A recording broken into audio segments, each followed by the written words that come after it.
چین افغانستان ته ویلي چې یا تحریک طالبان پاکستان یا ټي ټي پی خپل کړي او یا چین خپل کړي، ځکه چې تحریک طالبان پاکستان په شانګلا بشام کې د مارچ میاشتې په 26 نیټه 15 چینی انجنیران په ځانمرګي برید کې وجلیو.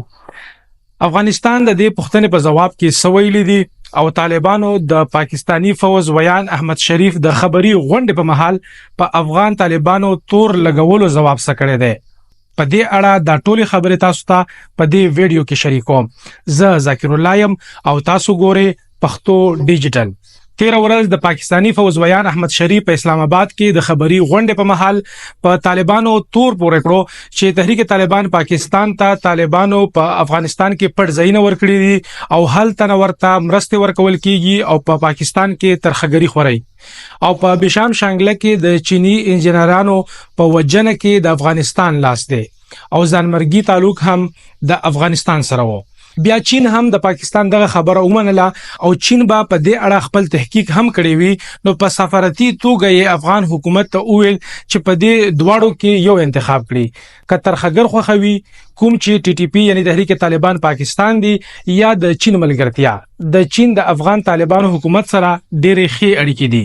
که اوکتی شي چې کله امریکایانو د افغانستان نه انخلا وکړه او واک د طالبانو لاس ته راغی، نو چین ته افغان سفیر لاړو او هلته یې ښه دروند هرکلی وشو او بیا چین افغانستان ته خپل سفیر هم واستولو او په افغانستان کې کار کوي.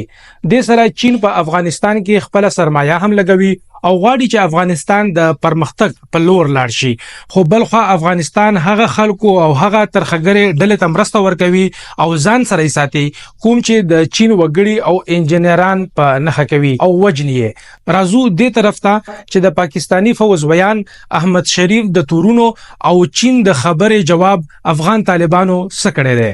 افغان طالبان حکومت دغه تورونه رد کړی دي او په جواب کې ویلي دي چې خیبر پختونخوا شانګلا بشام کې د چینایي انجنیرانو وجنه د پاکستان حکومت خپل کمزوري ده او پړې په افغان حکومت اچوي. باید چې پاکستان حکومت د کور دننه د امنیت وضع غوړه کړي او خپل سکیورټي ته پاملرنه وکړي. دوی هم په پاکستان تور پورې کړو چې په افغانستان کې کمې بدې د ترخګری پیښې کیږي، پاره کې د داعش لاس دی او د داعش ټکانې په پاکستان کې دی. پاکستان تحریک طالبان یعنی ټي ټي پی هم د احمد شریف د خبرو په ضد کې ویلي چې دوی په گاونډي ملکونو باندې تورونه لګوي او مقصد یې دا دی چې د ولس په معدنیاتو او وسایلو باندې قبضه وکړي. کوکته شي د افغان طالبانو په موقف کې تضاد دی.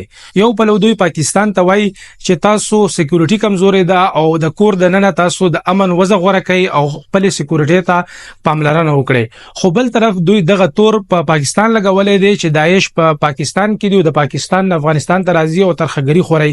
نو په کار دی چې دا خبره بیا ځان ته هم وکړي چې دوی د افغانستان د ننه په خپل ملک کې خپل سکیورټي ته پاملرنه وکي او د امن وضع غوړه کی او دغه بدو پیښو یا د ترخګری مخنیوي وکي. په نننی دغه ویډیو کې هم دومره. د اجازت نه وړاندې یو خاص چې تاسو زمونږه یوټیوب چینل پښتو ډیجیټل سبسکرایب کړئ او مونږ سره اوسئ. د الله په امان.